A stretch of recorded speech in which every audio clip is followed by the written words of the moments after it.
Now to the battle over tariffs. President Trump announcing the 25% tax on goods coming into the U.S. from Canada and Mexico and 10% on Chinese products. All three nations responding now this morning. ABC's Selina Wang is in Washington. Selina, this raises questions about a possible trade war. Hey, Whit, yeah, good morning. Exactly. Fears are growing that this could be the start of a trade war after President Trump took extraordinary moves over this weekend, hitting America's biggest trading partners with steep tariffs. This could upend global supply chains and increase prices at the grocery store and the gas pump.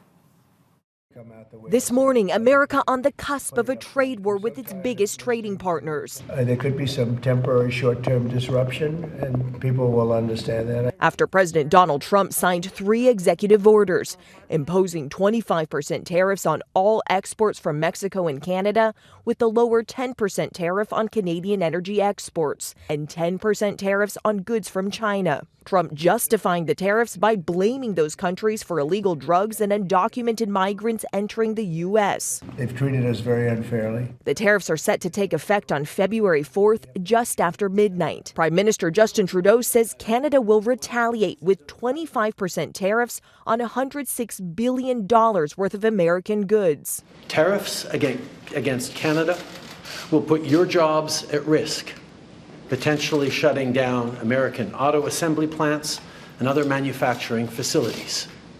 They will raise costs for you, including food at the grocery stores and gas at the pump.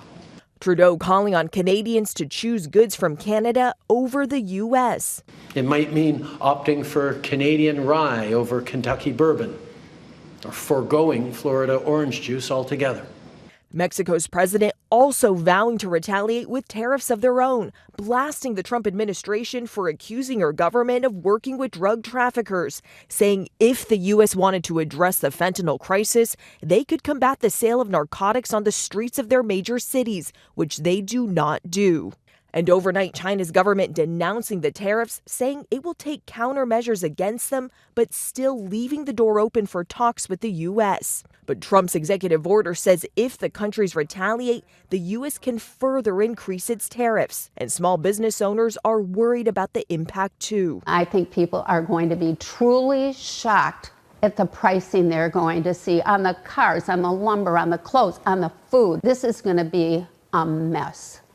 And guys, it's not just higher prices for U.S. consumers. This could also have a huge impact on jobs and also companies in this country. I spoke to the head of a trade group that includes major Canadian automakers, and they say that these tariffs could even potentially halt North American car production, putting American jobs at risk. Janae? All of those impacts remain to be seen. Selina Wang, thank you. And President Trump's tariffs could send prices of a whole range of goods up. So with your wallet in mind, ABC's Alexis Christoforous joins us with what this could mean for us, consumers.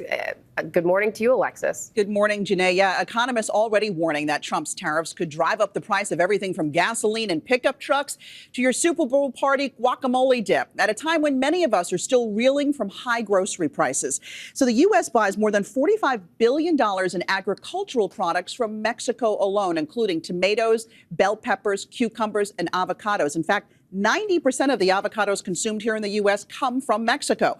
Now, tariffs could also mean higher prices at the pump, since the U.S. gets about 70% of its crude oil from Canada, the main ingredient that goes into gasoline.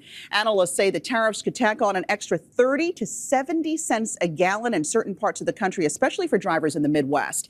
And car prices, already near record highs, could go even higher.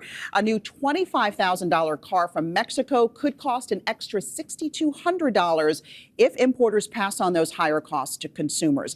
And that 10% tariff on China, that could hike prices for some toys, electronics, and clothing. Some economists say these higher prices could reignite inflation and prevent the Federal Reserve from lowering interest rates, which means rates on things like credit cards, home loans, and mortgages could stay higher for longer.